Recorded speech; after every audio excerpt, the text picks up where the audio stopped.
জায়গায় উঠেছে, তাদের তরুণ ছাত্র সমাজ জায়গায় উঠেছে, ঠিক বাংলাদেশের মতো নেপালের মতো ছড়ায় পড়তেছে আন্দোলন ইন্ডিয়ার বিভিন্ন রাজ্যে। দিল্লির আকাশ এখন মুখরিত আজাদি আর ইনকিলাব স্লোগানে। আলহামদুলিল্লাহ, জুলাই বিপ্লবের সব পরিচিত দৃশ্য দেখা যাইতেছে দিল্লিতে। সর্রাগুলির পেলেটে আহত ছাত্র, গণগ্রেপ্তার, পুলিশকে ছাত্রদের ডাবরানি, ছাত্রীর পুলিশের গালি ঠেকায় দেওয়া, আন্দোলনকারীদের খাবার পানি দেওয়া, খাবার দেওয়া, ঠিক যেন আর একটা জুলাই জায়গায় উঠতেছে আস্তে আস্তে। অনেকে আশা করতেছেন ইন্ডিয়াতেও কি বাংলাদেশ আর নেপালের মতো বিপ্লব হবে, মোদি কি হেলিকপ্টারে পালাবে, আখেরে কি হবে এখন বলা মুশকিল। তবে আন্দোলন ভারতবাসীর জন্য এক অভূতপূর্ব সুযোগ তৈরি করছে। সেই সুযোগ তারা কাজে লাগাইতে পারবে কিনা জানি না, তবে আমাদের সফল বিপ্লবের অভিজ্ঞতা তাদের সাথে শেয়ার করতে পারি যেন আন্দোলন আরো অগ্রসর করা যায়। আজ আমরা দেখবো এই আন্দোলন কেন, কিভাবে তৈরি হলো, কেমন ভাবে শক্তি সঞ্চয় করলো, আর কেমনে এই লড়াই মোদির হিন্দুত্ববাদী ফ্যাসিবাদ উৎখাতের দিকে যাইতে পারে। সেই আলাপটা করি। আন্দোলন আমাদের বোঝা দরকার, অনুসরণ করা দরকার, সমর্থন করা দরকার। আসেন আল্লাহর নামে শুরু করি। এই বছরের মে মাসের মাঝামাঝি ভারতের প্রধান বিচারপতি সূর্যকান্ত এক শুনানিতে একটা মন্তব্য করছিলেন, খুব ফাউল মন্তব্য করেছিলেন। বেকার তরুণদের একাংশকে তুলনা করছেন আরশোলা আর সমাজের পরজীবীর সাথে। There are youngsters like cockroaches, they don't get any employment, they don't have any place in profession. সি সি সি পরে কইছে ভুল বোঝা হয়েছে, যেমন কয় আর কি। হ্যাঁ, হাসিনা যেমন রাজাকার কইছিল আমার মন্তব্যকে ভুল বুঝেছিল। যাই হোক, কয়েকদিনের মধ্যে একটা অসম্ভব জিনিস ঘটে উঠলো, কেউ আন্দাজি করেনি। লক্ষ লক্ষ তরুণ এই আরশোলা গালিটাকে নিজের নাম বানায় নিল। তোমরা আমাদের আরশোলা বলছো, ঠিক আছে, তাহলে দেখো আরশোলারা এক হইলে কি হয়। তুমি আমাদের রাজাকার বলছো, দেখো রাজাকাররা এক হইলে কি হয়। জন্ম নিল ককরোচ জনতা পার্টি, একই রকম ভাবে বাংলাদেশের মতো। নামটা নিজেই একটা স্যাটার। ভারতীয় জনতা পার্টির বদলে ককরোচ জনতা পার্টি, এটা প্যারোডি। আর 2 মাস পরে দিল্লির রাস্তায় হাজার হাজার তরুণ। এই ককরোচ জনতা পার্টির প্রতিষ্ঠাতা অভিজিৎ গে, একজন 30 বছর বয়সে কমিউনিকেশন স্ট্র্যাটেজি, বোস্টন ইউনিভার্সিটি থেকে পাবলিক রিলেশনসে মাস্টার্স করছে। ককরোচ পার্টি যে গতিতে ছড়াইছে সেটা অবিশ্বাস্য। চালুর 78 ঘন্টার মধ্যে ইনস্টাগ্রামে 30 লক্ষ ফলোয়ার, 5 দিনে কম সময় 1 কোটি পার। বিজেপির অফিসিয়াল অ্যাকাউন্টকে ছাড়াই গেছে। মে মাসের শেষে 2 কোটির বেশি ফলোয়ার, 3,50,000-এর বেশি রেজিস্টার্ড সদস্য। 12 বছর ধরে ক্ষমতায় থাকা একটা দলের চেয়ে বেশি ফলোয়ার 2 মাস বয়সে একটা স্যাটায়ার আন্দোলনের। এটা শুধু একটা সংখ্যা না, এটা একটা সিগন্যাল। তারা রাস্তায় নামলো কেন? 2টা কারণ। 1, পরীক্ষা কেলেঙ্কারি। ইন্ডিয়ার মেডিকেল এন্ট্রান্স পরীক্ষা প্রশ্ন ফাঁস হয়ে গেল, সরকার পরীক্ষা বাতিল করতে বাধ্য হইল। 3রা মে পরীক্ষার পরপরই প্রশ্ন ফাঁসের অভিযোগ ওঠে। রাজস্থানের টেলিগ্রামে ছড়ানো প্রায় 120টা প্রশ্ন গেস্ট পেপারের সাথে মিলে যায়, সাজেশনের সাথে মিলে যায়। 20 লক্ষের বেশি পরীক্ষার্থী অংশ নিয়েছিল। পরীক্ষা বাতিল হয় এবং এর জেরে আত্মহত্যার ঘটনাও ঘটে, ঠিক হাসিনা আমলের মতো। একের পর এক প্রশ্ন ফাঁস ছিল না। এই একটা ঘটনায় গোটা দেশের তরুণদের ক্ষোভের প্রতীক হইয়া দাঁড়াইল। আর 2 নাম্বার, রাষ্ট্রীয় দমন। এইখানে একজন মানুষকে আমাদের চিনতে হবে, যাকে না চিনলে আন্দোলনের মাত্রা বোঝা যাবে না। সোনাম ওয়াংসুক। কে ইনি? ইনি লাদাখের একজন ইঞ্জিনিয়ার, শিক্ষা সংস্কারক এবং পরিবেশ কর্মী। 1988 সালে উনি সেকমল নামে একটা বিকল্প স্কুল আন্দোলন গড়ে তোলেন।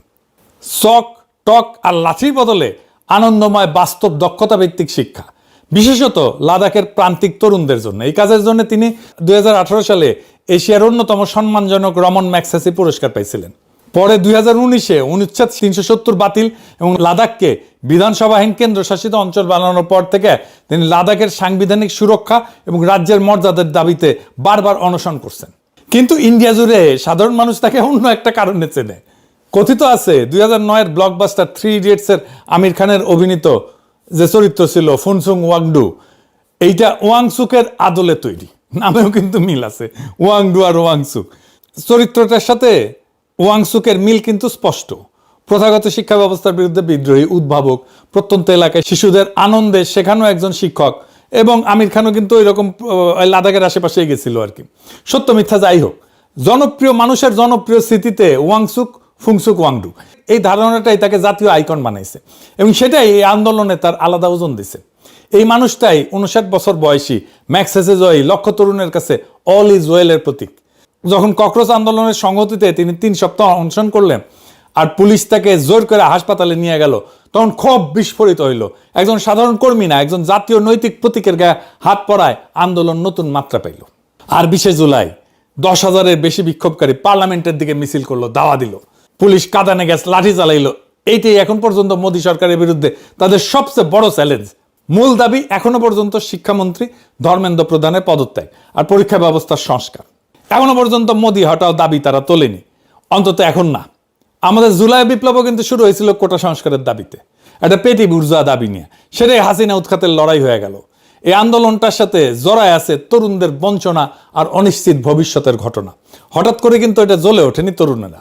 মোদির শাইনিং ইন্ডিয়ার নিচে কোন অন্ধকার জমে আছে সেটা কেউ ঠাউর করতে পারেনি, কিন্তু এই অর্থনৈতিক সংকটই তরুণদের সরাসরি আঘাত করছে আর তরুণেরা গর্জে উঠছে। এই সংখ্যাগুলো একটু দেখে নি। ইন্ডিয়ার জনসংখ্যা তো 2026-এ প্রায় 147 কোটি, এর 65% 35 বছরের নিচে। শুধু 15 থেকে 29 বছর বয়সী তরুণেরাই প্রায় 37 কোটি, পৃথিবীতে সর্বোচ্চ। প্রত্যেক বছর 1,20,00,000 নতুন তরুণ শ্রমবাজারে ঢুকতেছে, কিন্তু ইন্ডিয়ায় 25 বছরের নিচে গ্র্যাজুয়েটদের বেকারত্ব প্রায় 40%। বেকার তরুণদের মধ্যে যারা 20 থেকে 29 বছর বয়সী, তাদের মধ্যে গ্র্যাজুয়েটদের অংশ 2017-তে 46% ছিল, 2023-এ এটা 67% হয়েছে। বেকারদের 2/3 এখন ডিগ্রিধারী গ্র্যাজুয়েট। মানে লেখাপড়া করলেই যে গাড়ি ঘোড়া চলা যাবে তা কিন্তু না। শিক্ষার দারিদ্র থেকে বেড়ানোর আর সিঁড়ি হয়ে নাই। শিক্ষা এখন হতাশার একটা নতুন উৎস। 20 থেকে 29 বছর বয়সী 6.5 কোটি গ্র্যাজুয়েটের মধ্যে প্রায় 1 কোটির বেশি বেকার গ্র্যাজুয়েট। এই সংখ্যাটা সুইডেন বা পর্তুগালের গোটা জনসংখ্যার চেয়ে বেশি।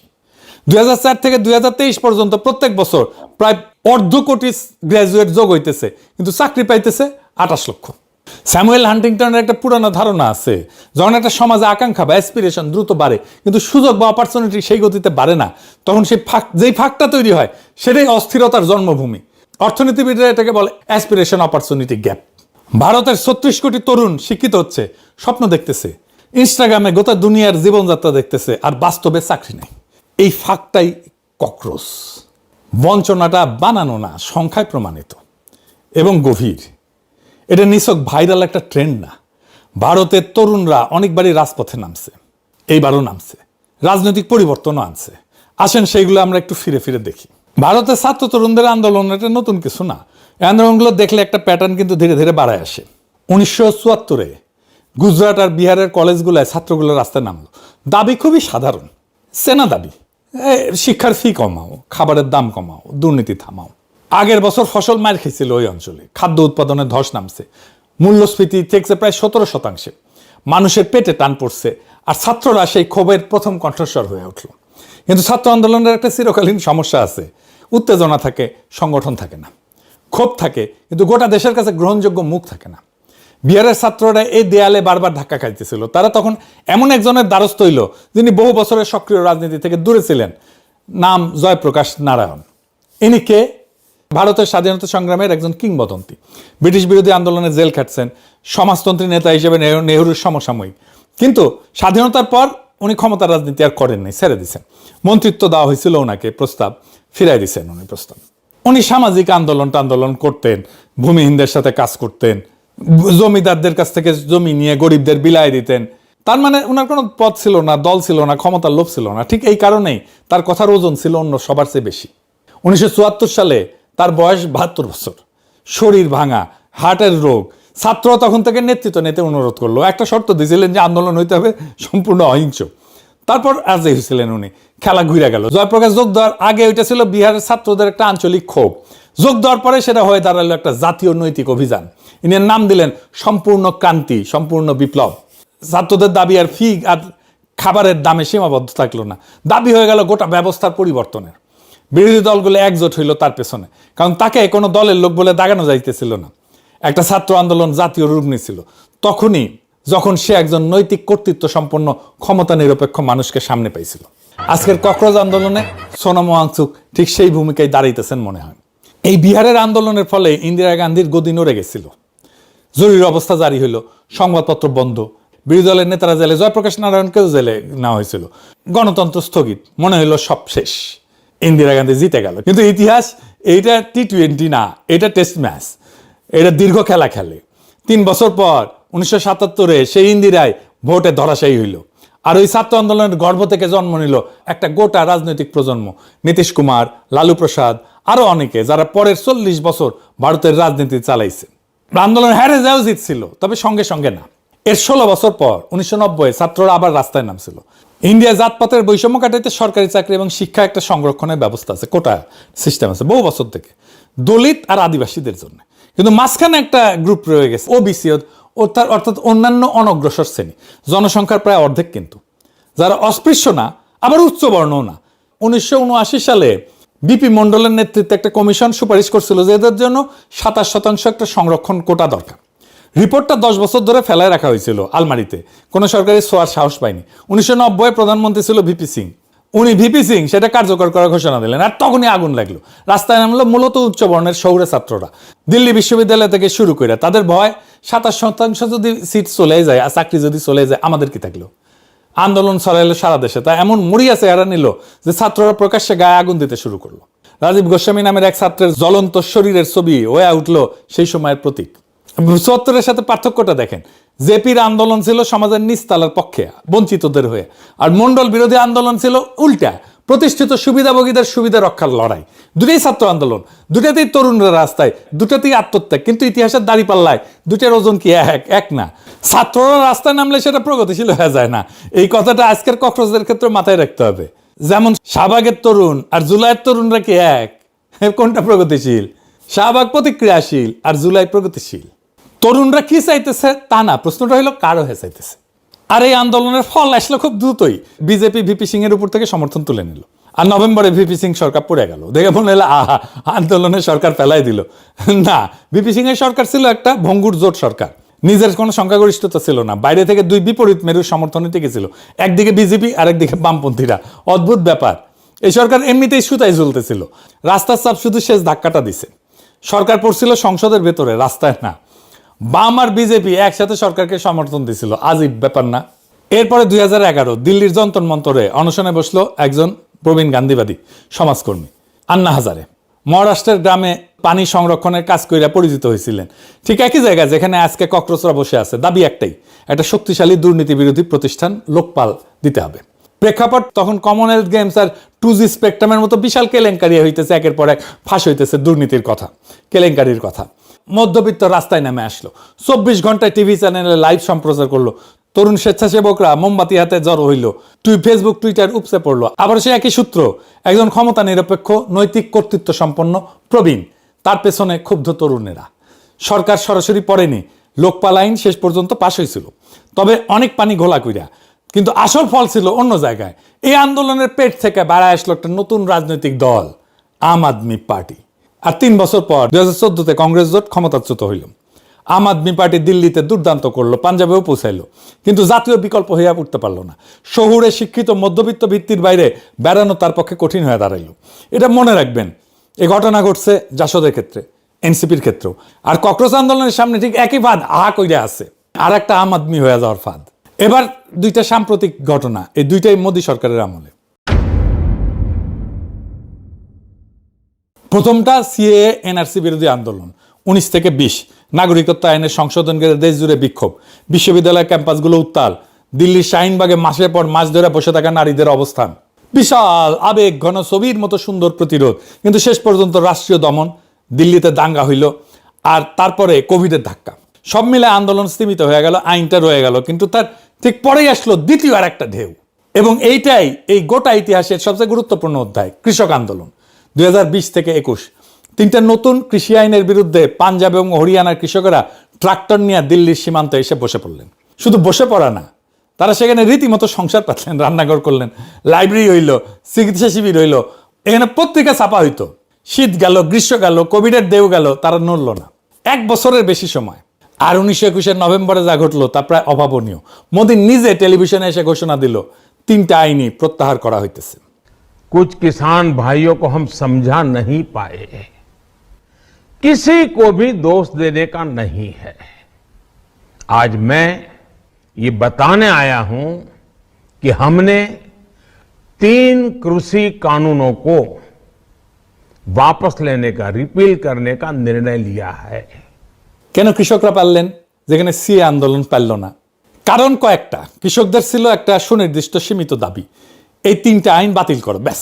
ছিল তাদের প্রস্তুত সংগঠন, ছিল কৃষক ইউনিয়ন, ছিল দশকের পর দশক ধরে গড়ে উঠছিল ইউনিয়ন, যাদের সংগঠন এবং আন্দোলনের অভিজ্ঞতা ছিল। আর ছিল আর্থিক ভিত্তি, টাকা পয়সা ছিল, লোকবল ছিল, যা দিয়ে 1 বছর টিকে থাকা যায়। আর সবচেয়ে গুরুত্বপূর্ণ ছিল তাদের দেশবিরোধী বা সাম্প্রদায়িক বলে ট্যাগ দিয়ে দেওয়া যায়নি।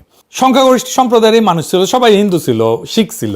এবং পাঞ্জাব আর হরিয়ানা সেই জায়গা থেকে, যেখানে পাঞ্জাব আর হরিয়ানা থেকে সেনাবাহিনীতে সবচেয়ে বেশি সৈনিক পাঠানো হয়, এই বৈধতার যে বর্ম ছিল এটাই তাদের বাঁচাই দিয়েছিল। অর্থাৎ শক্তিশালী সরকারকে হারানো যায়, কিন্তু আবেগ দিয়ে না, যায় সংগঠন, ধৈর্য, সীমিত দাবি আর প্রশ্নাতীত বৈধতা দিয়ে। এই জন্যই ছাত্ররা বাংলাদেশে সফল হয়েছিল। রাজনৈতিক দলগুলো বছরের পর বছর, ঈদের পর আন্দোলন ঘোষণা দিয়েও করতে পারেনি, সফল হইতে পারেনি। এখন আসেন দেখি আন্তর্জাতিক মিডিয়া এই ভারতের ককরোচ আন্দোলন নিয়ে কি বলতেছে। পশ্চিমের মূলধারার মিডিয়া কিন্তু বলতেছে এটা আঞ্চলিক ঢেউয়েরই অংশ। আঞ্চলিক ঢেউ মানে যেটা নেপালে হয়েছে, বাংলাদেশে হয়েছে। নিউজ উইক তো সরাসরি লিখছে এই প্রতিবাদ গত 2 বছরে বাংলাদেশ, নেপাল থেকে কেনিয়া, মাদাগাস্কার, মরক্কো, মেক্সিকো পর্যন্ত ছড়ায় পড়া জেনজি রাস্তার আন্দোলনগুলোর প্রতিচ্ছবি। ফিনান্সিয়াল টাইমস বলেন, ওয়াল স্ট্রিট জার্নাল বলেন, এনপিআর বলেন, আল জাজিরা বলেন, পিবিএস বলেন, সবাই আন্দোলনটাকে বাংলাদেশ নেপালের প্রেক্ষাপটে বসায় বিশ্লেষণ করতেছে।